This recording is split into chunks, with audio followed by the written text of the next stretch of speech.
the main issue with Gaza is their, you know, their right to decide about their future. But that wasn't, uh, mentioned. That was not mentioned in the peace plan, in the so-called peace plan. There, the point number 19, it mentions that the United States considers the desire of Palestinians to have a state. Nothing more than that. What is that the issue? Why have they decided to agree with the United States if there is no mention of the Palestinian state in that document? I mean, Trump didn't even mention Palestinians in his Knesset speech. He didn't say, they've suffered enormously and you need to consider them as a people, like just as humans. He didn't say anything like that in the Knesset. They didn't exist. And then Mahmoud Abbas, what was the purpose of him being in Sharm el-Sheikh? I mean, his presence was completely diminished. And behind the scenes, he and the Palestinian Authority have been lobbying against the release of Marwan Barghouti, who would be the most unifying figure who Hamas has sought to release, even though he is not someone who has been friendly to or a member of Hamas, because he's a unifying figure with street credibility that transcends the factionalism of Palestinian politics, who could emerge as a figure to lead a unity government towards a kind of Palestinian state. So Abbas is participating with Israel and Trump in undermining this process just to maintain his gilded prison in Ramallah, the 5-star occupation. As far as the Palestinians, I mean, the issues of occupation and colonization were never addressed by Trump or by anyone in this entire charade. All that took place was a relief, a welcome relief to the killing and the release of 2,000 Palestinians, including 1,700 who were kidnapped by Israel inside the Gaza Strip since October 7th. And this may have been the best deal that could have been taken under the circumstances, given the preponderance of power that Israel has over the Western powers. But it doesn't address anything and doesn't move any closer towards a Palestinian state. So, I mean, we're set for more conflict. Max, you wrote a piece. I'm not talking about you, your team, and your team wrote a piece on the Gray Zone News about the secret Israeli base being hit by Iranian strike during the 12-day war. And what do we know about what has happened in those days, considering this case? Well, this was a report by Jack Paulson, who is an independent reporter who has emerged from the tech industry to expose the role of tech in collaborating with the military, the intelligence services, and with Israel, particularly Israel's Unit 8200, and has produced some of the most indispensable work on that subject over the past several years since he quit his job at Google, and Wyatt Reed, who's my colleague at the Gray Zone. And what they did was they managed to geolocate Site 81, which is a hyper-secretive de facto Israeli military base that provides command and control to the military intelligence apparatus of Israel. And it is nestled within the Hakiria complex, which is a large tower in North Tel Aviv off Menachem Begin Boulevard, right near the Azrieli shopping mall and Azrieli complex. And it surrounded itself by a series of residential towers, as well as the Israeli Air Force headquarters. And I've written about this before, how this represents the ultimate human shielding of the central node of Israel's genocide machine and its Fortress of Zion bunker, where Netanyahu and his inner circle hide whenever there's retaliation for the wars that they launch across the region, most recently in June during the 12-day war. So on June 13th, in the midst of the 12-day war, targets near Hakiria were hit. One of them was the North Tower of the Da Vinci apartment complex, which is a residential tower built next to Hakiria, and it's just south of the Kanarit Israeli Air Force towers. And what Jack Paulson and Wyatt Reed determined was it was also above this underground military intelligence bunker, which is jointly administered by the U.S. and Israeli militaries. And they used this through a collection of leaked emails from the Handala leaks, which contain the emails of top-level Israeli military and diplomatic officials, as well as public documents, Israeli news reports, and photographs that one of the locations that was struck by Iranian ballistic missiles on June 13th was directly above Site 81. So I don't know if Iran knew that was the site. I don't know what they were targeting specifically other than Hakiria, but it struck directly above Site 81. And this is the significant part. Site 81 is located almost directly below or in the shadow of the Da Vinci towers. So what this means is a residential tower is being used to human shield one of the most sensitive, secretive aspects of Israel's military intelligence apparatus, command and control. And I think that's the takeaway from this piece. And just one other point or something to note is that a reporter from Fox News, Trey Inkst, showed up at the site of this strike or these series of ballistic missile strikes on June 13th. And there's footage of Israeli police pushing him away and demanding that he not film. Israel has since shielded this area further to prevent the public from filming it with high walls. And they've basically evacuated some of these areas. So there's an acknowledgement there that they don't want the public to know about this or the press to know about these areas. It's all sort of it remains under official censorship. But the Israelis can no longer claim that Iran is trying to kill Israeli civilians when this was clearly a military target. What's the understanding on the part of the Israeli officials when it comes to new attacks on Iran? Do they have any sort of assessment internally that what would be the main objective if they can achieve that? And what would be the outcome for Israel in terms of the new missiles coming into Israel and maybe destroying other sites, military and intelligence sites? I haven't been able to parse through the comments by Israeli officials to understand what they expect to achieve. It appears to me that there's still a delusional thinking among the Israeli political leadership that regime change can be achieved in Iran.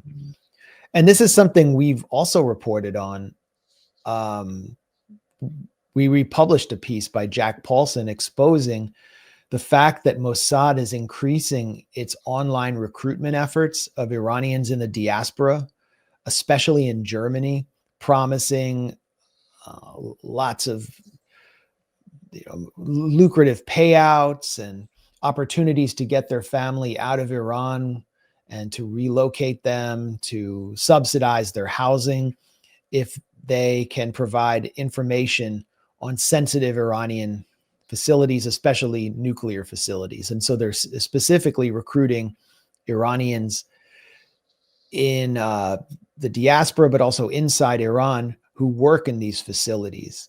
And weirdly, the Mossad is running this ad campaign through an LLC in Atlanta, Georgia, which is registered to an influencer, a comedian influencer named Desi Banks.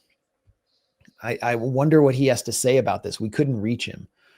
But the point is, they're still trying to degrade Iran's scientific know-how, its nuclear industry. That remains the main target for Israel.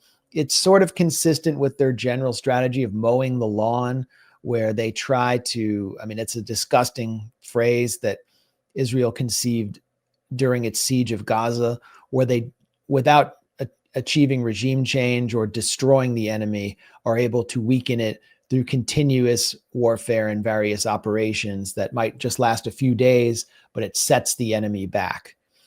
And so that's one thing I know they are seeking, but I've seen Israeli leadership say what we're actually seeking is to harm Iran to the point to replicate their success in Lebanon against Hezbollah, get Iran to stand down, weakened in a ceasefire, and then wage what they call wars between wars, where they degrade targets without any retaliation by Iran because Iran has been so severely weakened. That's delusional. Iran is not Lebanon. Iranian deterrence is much stronger than Hezbollah's, and they're also not located directly on Israel's doorstep. And the other aspect is the political failure of the 12-day war by Israel. Israel united the Iranian public around the flag, including large sectors of the public that has issues with the Islamic Republic, with the revolution, because of the amount of civilian casualties Israel caused, because they attacked Iranians in areas that are bastions of opposition or criticism to the Islamic Republic, like Tajrish and North Tehran, just setting off Mossad car bombs. The Mossad death squads that Israel had armed and trained inside Iran were just widely seen as terrorists and hated. The bombing of the Evin prison gateway completely backfired and killed families visiting their loved ones inside the prison, as well as social workers. So it was a total backfire by Israel. So I think if the leadership, the military intelligence apparatus in Israel is rational, which they probably are not, they'll dispense of the fantasy of regime change. But I think they exist in their own bubble, and the political dimension is also pushing Israel to war, which is Netanyahu's own survival and the sheer fanaticism of the Jewish Israeli public. The Trump administration, when it came to power, has decided to go after Yemenis, Houthis. They said that this time going to be different. We're going to make them, feel how powerful the United States is. They went there, and after all, they have decided to withdraw from the Red Sea, Bab el-Mandab, and that region. Do you think the same curves goes to the conflict between the United States and Iran? How do they feel? Do they feel differently, or they have learned something from the first phase of the war between the United States, between Israel and Iran, and then United States interfered? What is the point? Do you think that there are some people in the administration that they feel that they can defeat Iran, or they feel the same way that it was in the Bab el-Mandab, in the Red Sea? That's not going to work. We're not going to go in that direction. I think the faction in the White House that believes it can defeat Iran was seated in the Knesset, or the figures were seated in the Knesset, one of them right in front of Miriam Adelson. And that was John Ratcliffe, who we identified based on comments from a Trump administration official at the Gray Zone as Mossad stenographer, someone who had convinced Trump that Iran was on the verge of producing nuclear warheads and actually even distributing nuclear warheads to Yemen's Ansar Allah, another WMD hoax. John Ratcliffe is essentially unqualified for any intelligence position, even in the House of Representatives. He was a backbencher and a small town lawyer from suburban Dallas. He represented a town of like 7,000 people outside Dallas, and now he's risen to the head of the CIA. And a lot of it has to do with backing from AIPAC as Israeli intelligence, and they essentially control his thinking while the lesser known officials in the CIA make him feel important and manipulate him in their own way. So what was he doing seated in front of Miriam Adelson? It was because he's so friendly and so close with the Israelis and played such a seminal role in getting to the point where Israel felt like it could start a war unprovoked against Iran, and that the U.S. would rescue it from the consequences of the war it launched but could not finish. And there are other figures in the administration. The former CENTCOM chief, Michael Kurilla, was another figure that Israel loved. They called him Israel's favorite general. And it's shocking that a foreign country can have that much influence over the top U.S. military brass, that they could even say that publicly. His replacement, I think his name is Bradley Cooper. He's very I can't discern any difference between him and Kurilla. Pete Hegseth, he'll do whatever Donald Trump wants. He's just a Trump loyalist, and he's more concerned with humiliating woke generals for being fat and gay than he is with actual, geopolitics. He's basically a Trump loyalist.